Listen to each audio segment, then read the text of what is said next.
Amadeus, Danny. great to see you. Good to see you too. Thank you for having me up here. Appreciate the invitation.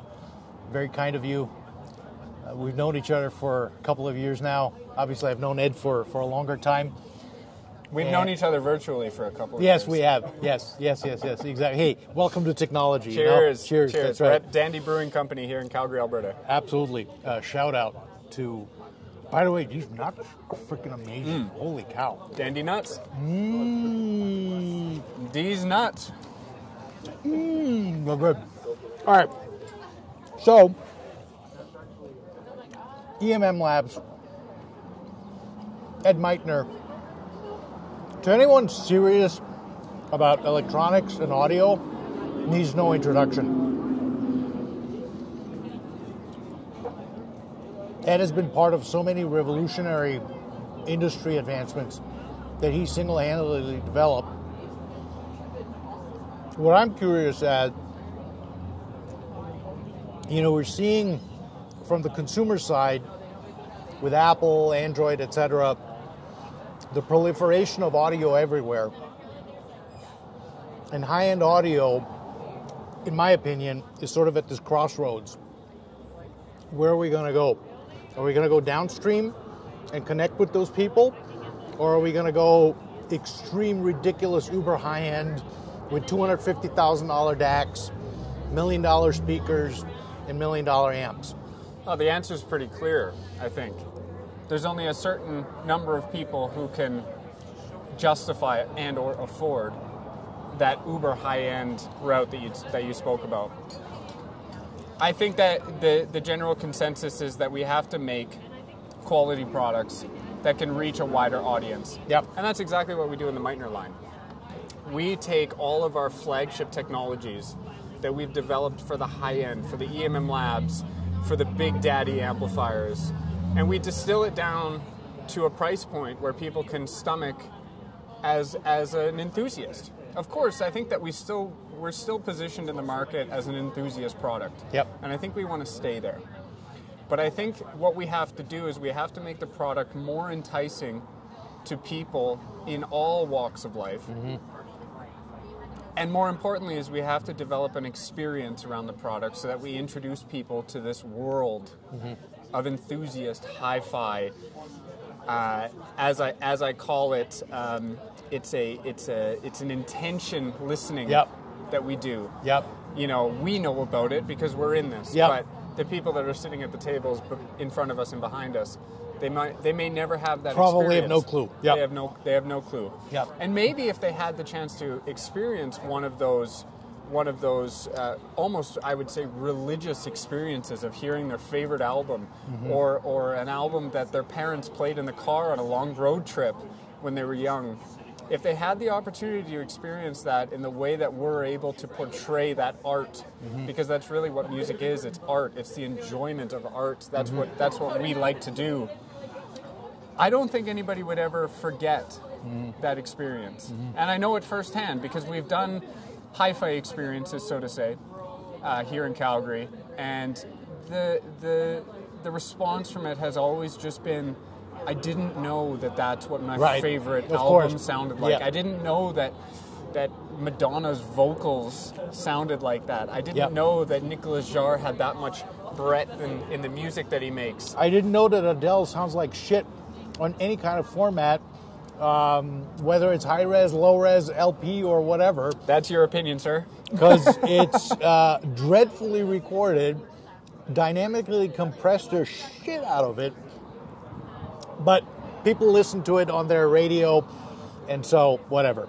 I think the important part is exactly that, is we have come to consume music in such an impersonal way. Most people, That's a good point. Most people, what they have is they have a Bluetooth speaker in the corner of their kitchen, where none of that matters one iota. Exactly. And what they do is they put on music, and it's just there in the background while they're doing other things.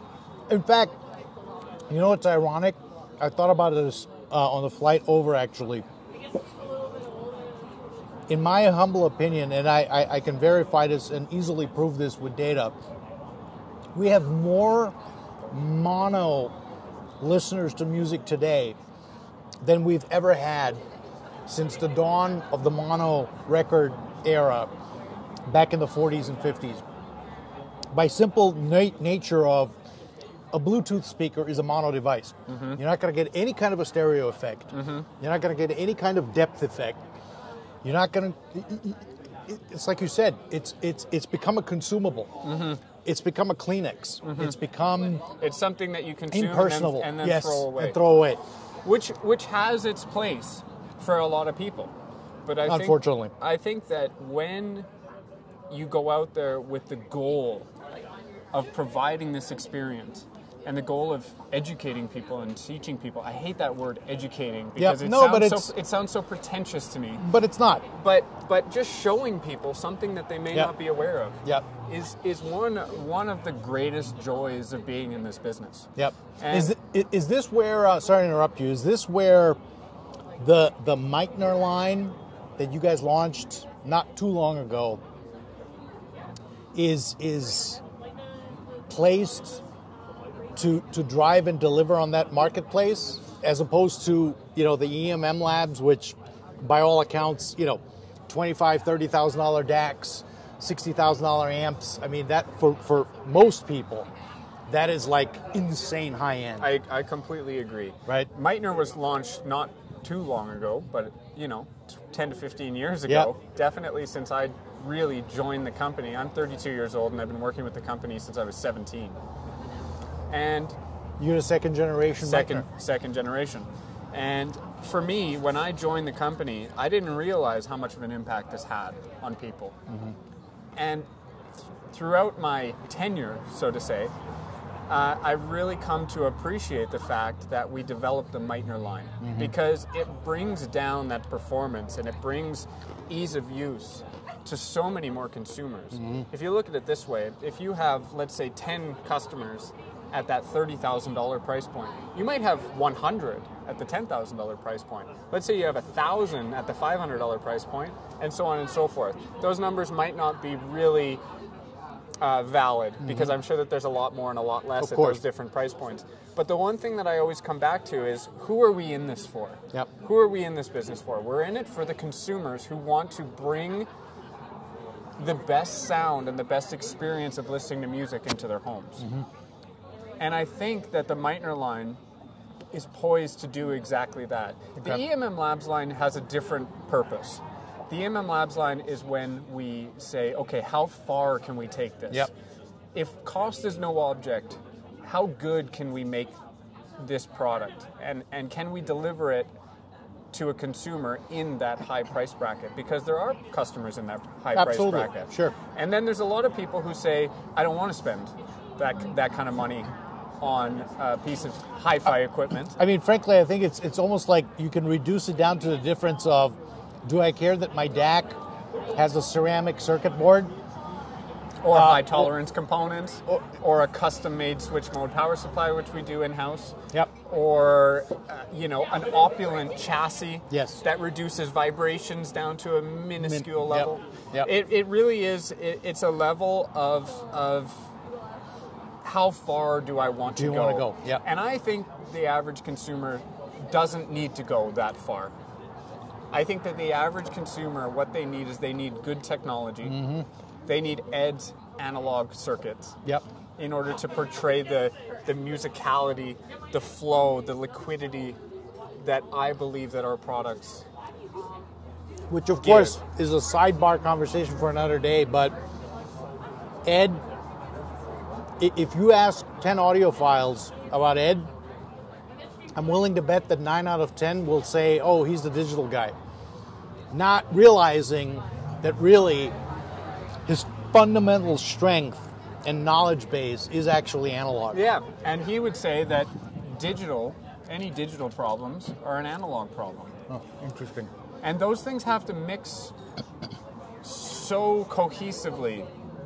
The digital processing and the digital processing of our products have to mix with the analog designs in a way that make them one system. Right. And that's where our team really comes in, because it's our EMMlabs and Meitner is not just Ed. It's not just me. It's not just anybody. He does have quite a few people. We have 9 employees, yeah. That's amazing. Yeah. I met most of them yesterday. Yep. A couple of them, unfortunately, are not around for you to meet in person. But the team is really what makes this company work, and the amalgamation of all the different technologies and all the things that we do coming into one stream that creates an EMMlabs or Meitner product. So is it like Ed kind of sets the tone? Okay, this is our North Star. This is where we're headed. You guys execute? Or is he more, this is our North Star, how can I add my expertise to that? What's like, how do you see the different departments within the context of 9 employees, you know, working together to drive that goal? So Ed is, he would hate that I say this, and he'll probably see it and hate it, but he's my hero. And he's a hero of everybody that works at EMMlabs, because for one thing, he is at the top of the totem pole. He is the guy that's kind of dictating where we're going and where we've come from. Alongside Mariusz, who's a huge contributor to our products. It can't be understated that Mariusz has changed the way that we design our products and how they work for the better. Wow. Since he rejoined the company, actually. He's been with us for 2 tenures now. Wow. And interesting. The thing about Ed is that not only is he the leader of the company, and he has drilled this mantra, and I'll repeat the mantra because it's really important. The only thing that Ed says that this company is supposed to do is advance the state of the art. And that is something that we have to repeat religiously every single day while he's here and after he's gone. It is our North Star. Advancing the state of the art is what we have to continue to do if we keep this company in his name to honor him. And the same as Mariusz. Mariusz has done an amazing job with redesigning our digital systems and streamlining how we integrate all of the different sample rates, formats. MQA is a perfect example. DSD, his new algorithm for decoding and processing DSD. It's really important that we continue to honor that legacy of Ed, and it comes down to advancing the state of the art. But the other thing that Ed does, and the one thing that is really honorable about who he is he takes 100% responsibility for everything that happens at EMMlabs. If there's a problem, it's his fault. And this, I'm speaking for him. But if there's a triumph, if there's an award, if there's an amazing review, it's for the team. Wow, nice. And that's something that he has really shown to just be a leader of the team about. And it's really inspiring to me, and it's inspiring for everybody else that works there. And I think that that's the reason why our team has been with us for so long. I mean, up until the point that I joined the company, when I was the newest employee, the next down the line had been there for 14 years. Wow. Okay. So it's a tight-knit family group. It is a tight-knit. Your mom is obviously part of it, Susan. Yep, Susan's a part of it. She's accounting. She's an integral part of managing the business side of things and making sure that we're able to continue to run. Because at the end of the day, we are a business, and we need that oversight. Somebody who's not emotional, because Ed and I are emotional about this business.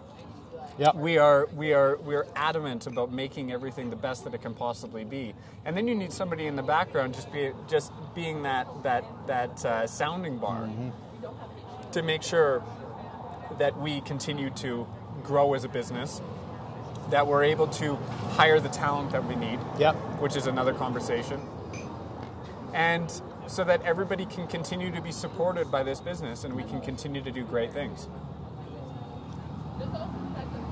You know, just 48 hours that I've spent with you guys, I can totally tell that there's a cohesiveness to the team. Yesterday in the office, obviously it was a Friday, you know, just about everybody except for the people that are out was in the office, and I could sense that you know, from Ken to Isis to you, Susan, Ed, Chris, yeah. Chris, Han, yeah. sorry. Yeah.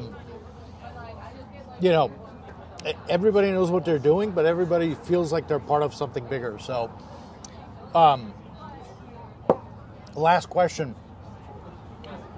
5-10 years from now, where do you see the company? Since you're essentially the new face of EMMlabs and Meitner and whatever else may come for the foreseeable future, you're the second generation.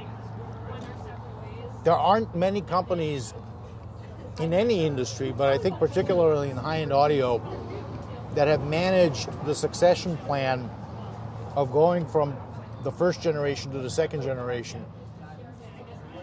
What's your take? It's a good question, because I think that there's a lot of speed bumps along the way that we can't see yet. I'm sure that there will be a lot of disruptors, as there always are in a technology-driven business like ours. But I think the one thing that we have to come back to is providing customers with the best possible solution that we're able to give. Mm-hmm. I can't tell you how good it makes the whole team feel when we get a phone call or an email or a text or a Facebook comment from a customer saying that they plugged in one of our new products and they felt something. They really felt something. You just shared one last night at dinner. The DVI2 update, or the DV2i update. Yep. Oh my God. It really is the icing on the cake. Yep. Not only is it amazing to see a company like ours, which is still a small family-run business, sure, producing products that make its way into markets around the world. That's amazing. I mean, the fact that we're able to do that here in Calgary, everything still be handmade, all the design and manufacturing still being under one roof, it's unreal. But then to get that message of how it impacts somebody in a positive way, or how, you know, they started crying when they heard their favorite vocal, or you know, they listened to Fleetwood Mac, which they listened to in a car ride with their parents when they were young, and it brought a tear to their eye. You know, hearing that is really is the purpose of why we're here. It's about that customer experience. It's about advancing this art of intentional listening to art, and it's really, I think my main goal with the business is to be able to give as many people as possible this experience around the world. And I think that we have a lot of really exciting things on the horizon, a lot of really amazing partnerships, because collaboration makes the world go round. Absolutely, especially today, If you ask me, I think that it's really important for people to collaborate and provide these experiences for people. But most of all, what I want to do is I want to honor my father's legacy. I want to honor Ed. Nice. And I think everybody has the same goal within the company, is that we're extremely lucky to have him as a leader in the company. And he's not going to be around forever. So I think it's really important to continue that legacy and continue doing exactly what he would be doing even after he's gone. And share music with people, because that's really what it's about. Amadeus, cheers to that. Cheers. Cheers to Ed, the founder. Cheers to Ed. Cheers to Susan. Cheers to you. For keeping up. Welcome to Calgary, and thanks for coming so on a much. bike ride. Absolutely. Great times. We're going to do some really cool video.